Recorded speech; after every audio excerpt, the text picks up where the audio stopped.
వినాయక చవితి రేవతి ఎంట్రీలతో బ్రహ్మముడి సాగుతోంది. ఈ క్రమంలోనే బుల్లి స్వరాజ్ను భోజనాల సమయంలో అపనాదేవి, సుభాష్ పక్కనే కూర్చోబెట్టుకోవడం, వాడిపై ఆ ఇద్దరు ప్రేమను చూపించడం చూసి రేవతి చాలా ఎమోషనల్ అవుతుంది. రుద్రాణి, రాహుల్ ఎలాగైనా రేవతి మీదున్న ముసుగు పీకి అందరికీ నిజం తెలిసేలా చేయాలని భోజనాల సమయంలో కూడా వడ్డించే కార్యక్రమం వాళ్లే తీసుకుంటారు.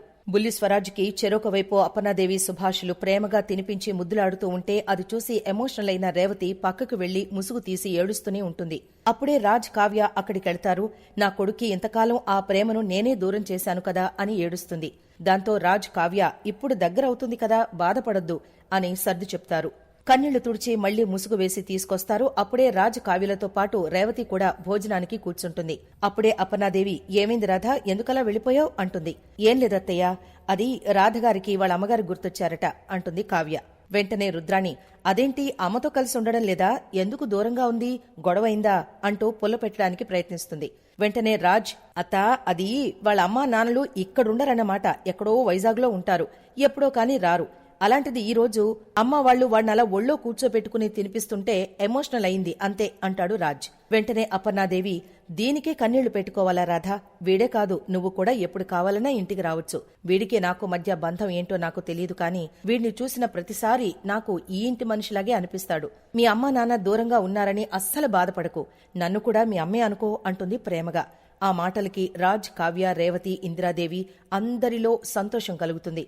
రుద్రాణి, రాహుల్ మాత్రం రగిలిపోతారు. అమ్మా అనుకోవడం ఏంటి, అమ్మాయి కదా, ఆ విషయం ఎలాగైనా తినేలోపు నిరూపించాలి, ముసుగు లాగేయాలి అని మళ్లీ అనుకుంటారు ఆ తల్లి కొడుకులు.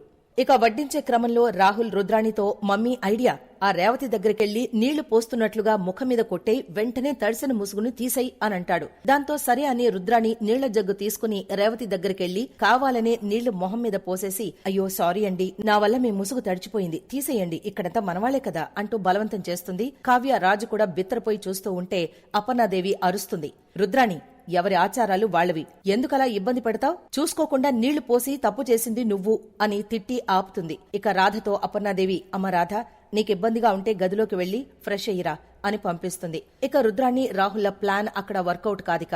ఇక తినేశాక గేమ్స్ వంకతో అందర్నీ హాల్లోకి తీసుకెళ్తుంది రుద్రాణి.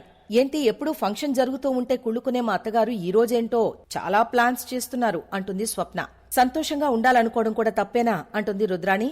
అలా నువ్వనడమే కాస్త అనుమానంగా ఉంది, ఇంతకీ ఆ బౌల్లో ఏముంది చెప్పు అంటుంది ఇందిరాదేవి. ఇందులో అందరి పేర్లు ఉన్నాయి, అలాగే వాళ్లు చెయ్యాల్సిన పనులు కూడా రాశాను. పేరు రాగానే ఖచ్చితంగా ఆ పని చెయ్యాలి, చెయ్యను అంటే నేనిచ్చే పనిష్మెంట్ అనుభవించాలి అని రూల్ చెప్తుంది రుద్రాణి. దాంతో అంతా సరే అంటారు. ఇక ఒక్కొక్కరికి ఒక్కొక్కటి వస్తుంది. ముందుగా సీతారామయ్య పేరొస్తుంది. దాంతో సీతారామయ్య ఏకపాత్రాభినయం చేసి అతడి డైలాగ్స్ చెప్తూ ఇద్దరు ప్రాణమిత్రులు ఎంతో కాలం తర్వాత కలిస్తే ఎలా పరితపిస్తారో కళ్లకు కట్టినట్టు చూపించి మెప్పిస్తాడు. అతని నటనకు అంతా పైకి లేచి మరీ చప్పట్లు కొడతారు. నిజంగానే సీతారామయ్య వణుకుతున్న చేతులతో, కన్నీళ్లతో ఒక మిత్రుడు మరో మిత్రుడు కోసం తప్పించే వేదనను కళ్లకు కట్టినట్టు యాక్ట్ చేసి హైలైట్ చేశారు. ఇక తర్వాత పేరు స్వప్నది రావడంతో రాహుల్తో కలిసి డాన్స్ చేయడానికి వెళుతుంది స్వప్న.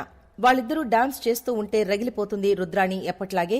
ఇక కమింగ్ అప్ లో రుద్రాణి డాన్స్ పేరుతో రేవతిని పిలిచి ముసుగు తీసి నిలబెట్టేసింది. వెంటనే అంతా షాక్ అయి పైకి లేస్తారు. అప్పుడే రుద్రాణి తనకేం తెలీదన్నట్లుగా, రేవతి నువ్వా, ఈ ముసుగేంటి, నువ్వేంటి, అసలు ఇక్కడేం చేస్తున్నావు, నీ ఉద్దేశమేంటి, ఎందుకొచ్చావు ఇక్కడికి అని వాళ్ళందరి ముందే వాయించేస్తూ ఉంటుంది రేవతిని. ఇక రాజ్ రుద్రాణిని నోరు ముయ్యించి తల్లిని బ్రతిమలాడ్డం మొదలు పెడతాడు.